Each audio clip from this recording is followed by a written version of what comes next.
Break के बाद एक बार फिर से आप सभी का स्वागत है सी न्यूज भारत में। वक्त हो गया है न्यूज बुलेटिन का। न्यूज बुलेटिन में हम बात करेंगे आगरमालवा की, जहां मुस्लिम समाज के विरुद्ध आपत्तिजनक पोस्ट कर धार्मिक भावनाओं को आहत करने वालों के विरुद्ध कड़ी कार्रवाई की मांग की गई है। आगे बात करेंगे कन्नौज की, जहां जिला बदर सपा नेता कैश खान को पुलिस ने गिरफ्तार किया है। ऐसी तमाम खबरों की विस्तार से चर्चा करेंगे इस बुलेटिन में। जिला मुख्यालय पर शहर काजी वसीउद्दीन अंजुमन कमेटी अध्यक्ष समीउल्लाह कुरैशी के नेतृत्व में मुस्लिम समाज जन बड़ी संख्या में कोतवाली थाने पहुंचे, जहां उन्होंने सोशल मीडिया पर किए गए मुस्लिम समाज के विरुद्ध आपत्तिजनक पोस्ट कर समाजजनों की धार्मिक भावनाओं को आहत करने, सद्भाव बिगाड़ने वालों के विरुद्ध कड़ी कार्रवाई की मांग की।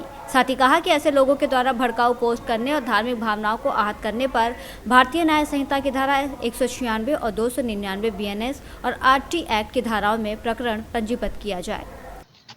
देखिए, आज तमाम मुस्लिम समाज के जिम्मेदार लोग यहाँ थाना कोतवाली आगर पे इकट्ठा होके एक 2-3 दिन पहले किसी व्यक्ति के द्वारा एक पोस्ट की गई थी, जिसमें उन्होंने कटमुल्ला संबोधित किया था मुस्लिम समाज को। और अब ये सब लोग जानते हैं कि कटमुल्ला असल में है कौन।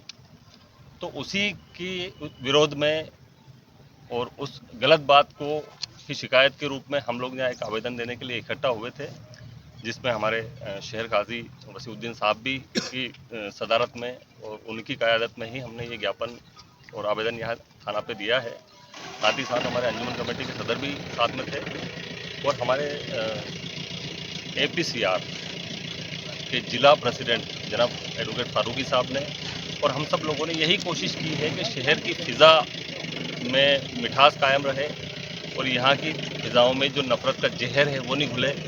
और इसी सोच के साथ आज हमने जो आवेदन दिया है, हमने शांतिपूर्वक तरीके से संवैधानिक दायरे में रहते हुए अपनी बात को थाना प्रभारी महोदय तक पहुँचाया है। और हम उम्मीद करते हैं कि प्रशासन, पुलिस प्रशासन इस मामले में निष्पक्ष और निस्वार्थ कार्रवाई करेगा और गलत सोच रखने वाले और अमन को नुकसान पहुँचाने वाले लोगों के खिलाफ सख्त से सख्त कार्रवाई करेगा। आगरमालवा से सी न्यूज संवाददाता अर्श अहमद कुरैशी की रिपोर्ट। जिला बदर सपा नेता गिरफ्तार, कैश खान गिरफ्तार। सदर क्षेत्र के बालापीर मोहल्ला स्थित घर के मचाने पर छिप आराम फरमाते पुलिस ने गिरफ्तार किया। 1 माह पहले कैश खान को गिरफ्तार किया था। पुलिस ने सपा नेता के भाई को भी हिरासत में लिया। पूछताछ के दौरान पुलिस को गुमराह कर रहा था छोटा भाई। DM कोर्ट के आदेश का उल्लंघन करने पर बढ़ सकती है सपा नेता की मुसीबत। पूर्व CM अखिलेश यादव के करीबियों में गिने जाते हैं कैश खान। देखिए, मोहल्ला बालापीर थाना कोतवाली का रहने वाला कैश खान है। ये इसको आज कोतवाली पुलिस ने गिरफ्तार किया है। इसके विरुद्ध जिलाधिकारी महोदय कन्नौज के आदेश से 28 जुलाई में जिला बदर किया गया था और आज पता चला कि ये यहाँ पर जिला बदर रहते हुए भी अपने घर पे मौजूद है। तो कोतवाली पुलिस को सूचना मिली और आदेश देकर गिरफ्तार किया। इसके विरुद्ध 3/10 गुंडा एक्ट का उपयोग पंजीकृत किया जा रहा है।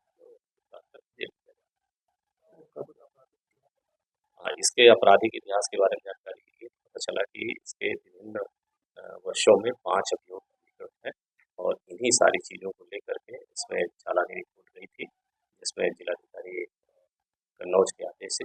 कन्नौज से सी न्यूज संवाददाता महेश गौड़ पप्पू की रिपोर्ट। ललितपुर में धार्मिक आस्था का सबसे बड़ा उत्सव डोल 11 धूमधाम से मनाया गया।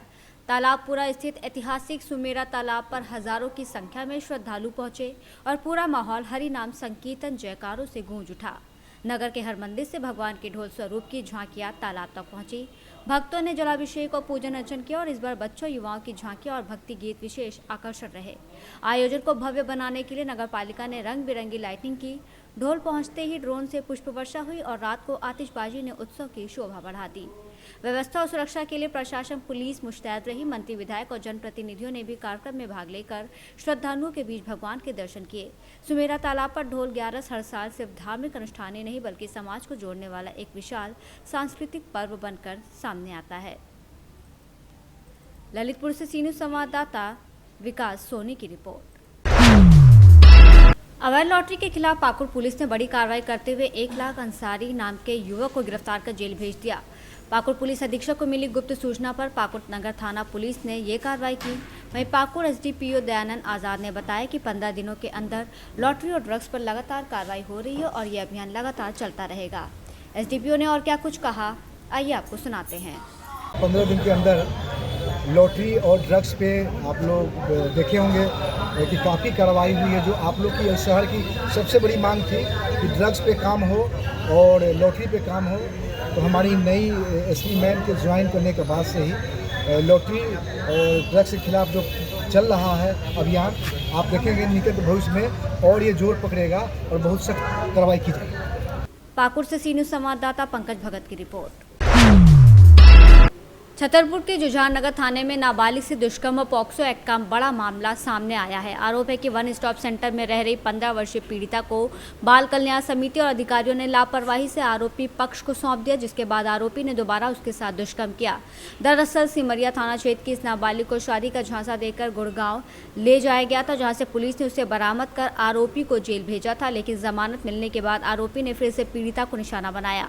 जाँच में सामने आया कि समिति ने बिना जाँच के लड़की को आरोपी के रिश्तेदार को सौंपा और इसी लापरवाही के चलते बाल कल्याण समिति के 5 सदस्य, वन स्टॉप सेंटर के 3 कर्मचारी और महिला बाल विकास अधिकारी सहित 9 लोगों पर पॉक्सो एक्ट के तहत केस दर्ज किया गया है। पुलिस जांच जारी है और आरोपी की मदद करने वालों पर भी कार्रवाई की जाएगी। जी सर जी, किस प्रकार से कार्रवाई हुई और कैसे नाम उन लोगों के जोड़े गए उसी अपराध में? थाना जुझार नगर में 141/25 अपराध क्रमांक है, जो कि एक नाबालिग बालिका से बलात्कार के संबंध में है, जिसमें प्रारंभिक विवेचना के बाद में यह जानकारी प्राप्त हुई कि CWC और वन स्टॉप सेंटर और महिला बाल विकास के लापरवाही के कारण बच्ची दोबारा पुनः आरोपियों और उसके परिजनों को सुपुर्द की गई, जिससे आरोपी को जमानत का लाभ मिला। साथ ही जमानत के बाद में आरोपी के द्वारा बच्ची से पुनः बलात्कार की घटना को अंजाम दिया गया, जिस कारण उनकी प्रारंभिक प्रथम दृष्टया लापरवाही पाई गई। साथ में कई सारे दस्तावेज ऐसे प्राप्त हुए जिसमें जो JJ एक्ट के प्रावधान है उसका स्पष्ट उल्लंघन है। तो इस कारण इसमें CWC के जो सभी सदस्य हैं, इसके अलावा महिला बाल विकास और वन स्टॉप सेंटर के जो भी सदस्यों की गलती पाई गई है उनके संबंध में विवेचना की जा रही है, उनको अपराध में शामिल किया जा रहा है। क्या कार्रवाई अब की जाएगी लोगों को? अभी लगभग हम सभी संबंधित दस्तावेजों को कलेक्ट कर चुके हैं, उसको बारीकी से देख रहे हैं और भविष्य में इन सभी के खिलाफ अपराध में शुमारी की जाएगी। पन्ना से सी न्यूज़ संवाददाता रीना सोनी की रिपोर्ट। फिलहाल के लिए बुलेटिन में इतना ही। देश और दुनिया की तमाम खबरों के लिए आप देखते रहिए सी न्यूज़ भारत।